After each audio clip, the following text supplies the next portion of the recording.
Welcome to Deepa's kitchen. খাসির চর্বি দিয়ে ঘুগনি করব। আমি ডাইরেক্ট প্রেসার কুকারের মধ্যে করব, তার জন্য প্রেসার কুকারটা গরম করতে দিয়েছি। আমি সর্ষের তেল দিচ্ছি, 2-3 চামচ মতো সর্ষের তেল দিলাম।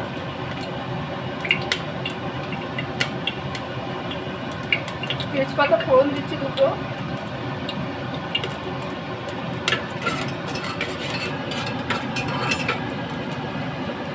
কুচনো পেঁয়াজ দিচ্ছি,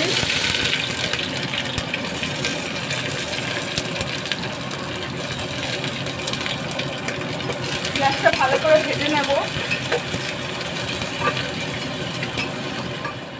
পেঁয়াজটা ভালো করে ভেজে নিয়েছি, এবার আমি টমেটো কুচিটা দিচ্ছি,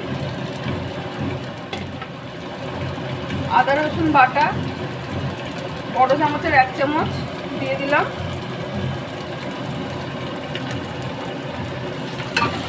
নাড়িয়ে নেব।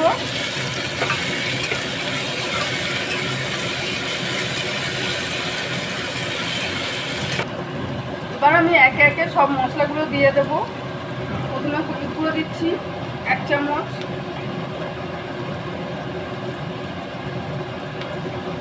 শুকনো লঙ্কার গুঁড়ো দিচ্ছি 1 চামচ, ছোট চামচে 2 চামচ,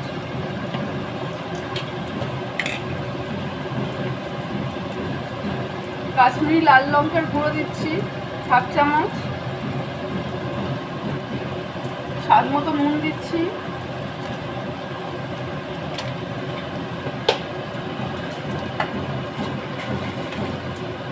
চিনি স্বাদ মতো,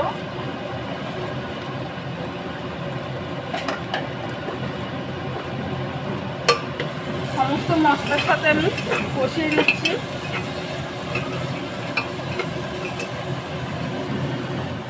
মটনের চর্বি দেখুন এরকম ছোট্ট ছোট্ট টুকরো করে আমি কেটে রেখেছি, এটা আমি দিয়ে দিচ্ছি। ধুয়ে নিয়েছিলাম ভালো করে।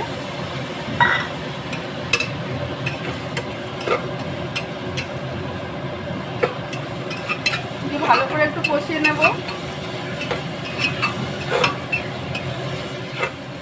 আমার চর্বি দিয়ে কষানো হয়ে গেছে, এবার আমি টুকরো করে রেখেছি আলু দিয়ে দিলাম,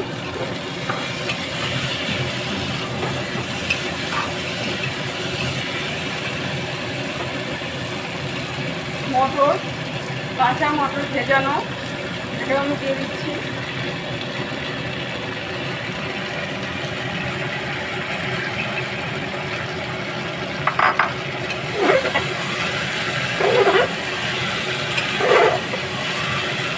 ভালো করে একটু নেড়ে চেড়ে নেব। হয়ে গেছে, এবার আমি জল দিয়ে দিচ্ছি পরিমাণ মতো।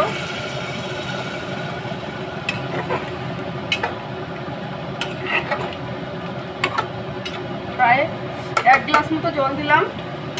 এবার আমি এটা ঢেকে 4-5টা সিটি করা পর্যন্ত ওয়েট করব। 5টা হুইসিল করলে এটা আমি বন্ধ করে দেব। হয়ে গেছে আমার ঘুগনিটা। আমি দেখছি প্রেসার কুকারটা খুলে কি অবস্থা এখন।